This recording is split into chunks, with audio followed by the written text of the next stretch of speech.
रियासत तेलंगाना में Urdu train teachers association special Urdu DAC के इनेकाद के लिए एक तवील अरसे से हुकूमत से मुतालबा कर रही है, लेकिन 4 साल का वक्फा गुजरने के बावजूद कोई उम्मीद नज़र नहीं आती।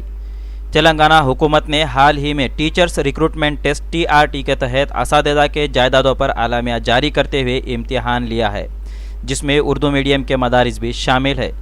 उर्दू ट्रेन टीचर्स एसोसिएशन के ज़िम्मेदारान का कहना है कि रियासत भर के मुख्तलिफ अजला में रोस्टर के तहत सैकड़ों जायदादें महफूज कर दी गई है। इन जायदादों को आम ज़ुमरे में लाने की सख्त ज़रूरत है। रोस्टर सिस्टम व चंद अजला में एजेंसी इलाके के नाम पर रियासत भर में कई एक जायदादें मखलूआ हैं और दर्जनों मदारिस में एक भी बाकायदा मौलिम नहीं है।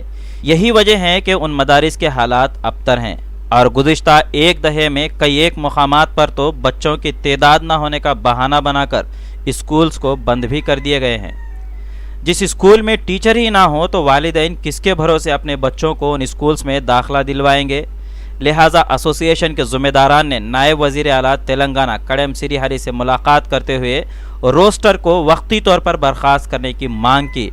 नायब वज़ीर आला व वज़ीर तालीम तेलंगाना कड़म श्रीहरि ने कुछ इत्मीनान बख्श जवाब नहीं दिया, बल्कि उर्दू स्पेशल DSC का मुतालबा मान लेने की बात कही जो गुज़िश्ता 4 साल से चल रहा है।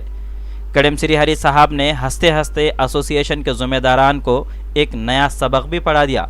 उन्होंने कहा है कि CM साहब आपसे अच्छा उर्दू बात करता है। ब्यूरो रिपोर्ट, इंडिया समय।